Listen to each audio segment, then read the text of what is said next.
Praise the lord. ನಮಗೆ ಕರ್ತನ ರಕ್ಷಕನೂ ಆಗಿರುವಂತಹ ಯೇಸು ಕ್ರಿಸ್ತರ ಅತಿ ಪರಿಶುದ್ಧವಾದ ನಾಮದಲ್ಲಿ ನಾನು ನಿಮ್ಮನ್ನು ಹೊಂದಿಸ್ತಾ ಮತ್ತೊಂದು ಸಂದೇಶ ಜೊತೆ ನಾನು ಮುಂದೆ ಬಂದೀನಿ.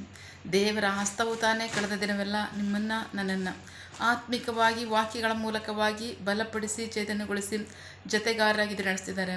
ವೈಯಕ್ತಿಕವಾಗಿ ನಮ್ಮ ಅವಶ್ಯಕತೆಗಳನ್ನ ಅಗತ್ಯಗಳನ್ನ ಪೂರೈಸಿ ನಾವು ಕೈಟ್ ಮಾಡ್ತಕ್ಕಂಥ ಕೆಲಸಗಳನ್ನ ಆಶೀರ್ವದಿಸಿ ಕಾದು ಪೋಷಿಸಿ ಜೊತೆಗಾರರಾಗಿ ನಡೆಸ್ತಿರೋದಕ್ಕಾಗಿ ದೇವರಿಗೆ ಸ್ತುತಿಯು ಘನವು ಮಹಿಮೆಯು ಸದಾ ಕಾಲವು ಸ್ವಂತವಾಗಿರಲಿ. ಆಮೇನ್. ಈ ದಿನದ ಸಂದೇಶದ ವಾಕ್ಯವಾಗ ಯೆಶಾಯ ಪ್ರವಾದಿಯ 10ನೇ ಅಧ್ಯಾಯದಲ್ಲಿ 1ನೇ ವಾಕ್ಯದಿಂದ 4ನೇ ವಾಕ್ಯದವರೆಗೆ. Prophet Isaiah chapter 10 word 1-4. ಅನೀತಿಯ ನೇಮಕಗಳನ್ನು ನೇಮಿಸಿ ಕ್ರೂರವಾದ ಕಾನೂನುಗಳನ್ನು ಬರೆಯುವವರಿಗೆ ಕಷ್ಟ. ಇವರು ವಿಧವೆಯರನ್ನು ಸೂರೆ ಮಾಡಿ ದಿಕ್ಕಿಲ್ಲದವರಿಂದ ಸುಲಿದುಕೊಂಡು ದೀನರಿಗೆ ನ್ಯಾಯವನ್ನು ತಪ್ಪಿಸಿ ನನ್ನ ಜನರಲ್ಲಿ ಬಡವರ ನ್ಯಾಯವನ್ನು ತೆಗೆಯಬೇಕೆಂದಿದ್ದಾರೆ.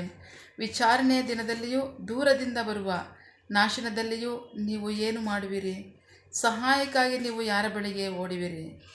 ನಿಮ್ಮ ಆಸ್ತಿಯನ್ನು ಎಲ್ಲಿ ಬಿಡುವಿರಿ? ನಾನಿಲ್ಲದೆ ಕೈದಿಗಳ ಕೆಳಗೆ ಮುದುರಿಕೊಂಡು ಆತರಾಗುವವರ ಕೆಳಗೆ ಬಿದ್ದಿರುವುದೇ ಇವರ ಗತಿ.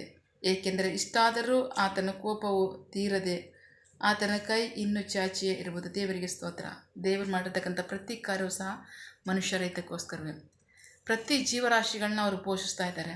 ಪ್ರತಿಯೊಂದು ಕಾರ್ಯವನ್ನು ಸಹ ಅವರು ಹಿತಕ್ಕೋಸ್ಕರನೇ ಮಾಡಿದ್ದಾರೆ, ಒಳ್ಳೆಯದಕ್ಕೋಸ್ಕರನೇ ಮಾಡಿದ್ದಾರೆ. ಯಾವುದು ಕೇಡಿಗಿಲ್ಲ, ಯಾವುದು ಮೋಸಕ್ಕಲ್ಲ, ಯಾವುದು ನಾಶನಕ್ಕಲ್ಲ, ಯಾವುದು ಮರಣಕ್ಕಲ್ಲ. ಜೀವವನ್ನೇ ಕೊಡಬೇಕು ಅನ್ನೋದು ಅವ್ರ ಇಷ್ಟ. ದೇವರಿಗೆ ಸ್ತೋತ್ರ.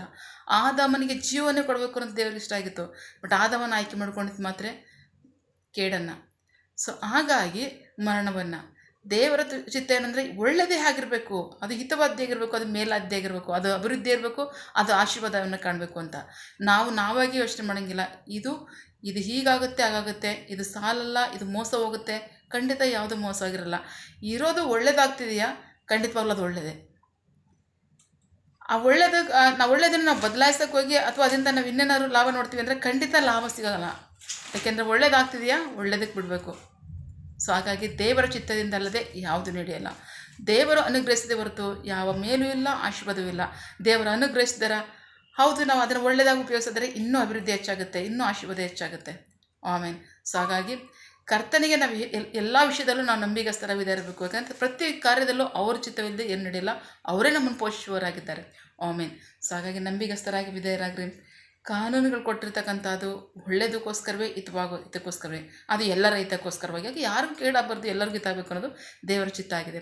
ಸೊ ನಂಬಿಗಸ್ತರಾಗಿ ವಿಧೇಯರಾಗೋದಾದರೆ ದೇವರು ಆಶೀರ್ವದಿಸುವವರಾಗಿದ್ದಾರೆ. ಆಮೇಲೆ ಪ್ರಾರ್ಥಿಸಿಕೊಳ್ಳೋಣ.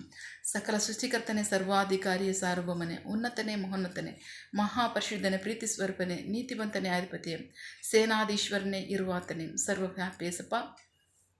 ಇದನ್ನು ವಾಕ್ಯಗಳ ಮೂಲಕವಾಗಿ ನಮ್ಮ ಸಂಘ ಮಾತಾಡಂಥ ನಿಮ್ಮ ಪ್ರೀತಿಗಾಗಿ ನಂಬಿಗಸ್ತಿಗೆ ನಿಮಗೆ ಸ್ತೋತ್ರ. ಎಲ್ಲವನ್ನೂ ಒಳ್ಳೆಯದು ಅಂತ ಕರೆದಿದ್ದೀರಾ. ನೀವು ಎಲ್ಲವನ್ನೂ ಒಳ್ಳೆಯದಕ್ಕೋಸ್ಕರನೇ ಮಾಡಿದ್ದೀರಾ.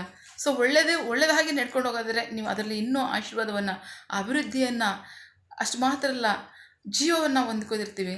ಯಾವುದೋ ಒಬ್ರಿಗೆ ಕೇಡಾಗೋದಾದರೆ, ಏನೋ ಒಂದು ಕೇಡು ಉಂಟಾಗ್ತಿದೆ, ಕೇಡು ಮಾಡೋದಾದರೆ ಖಂಡಿತವಾಗ್ಲೂ ಅದರಲ್ಲಿ ನಿಮ್ಮ ಚಿತ್ತ ಇರಲ್ಲ, ಅದು ಕೆಟ್ಟದೇ ಆಗಿರುತ್ತೆ. ನಿಮ್ಮಿಂದ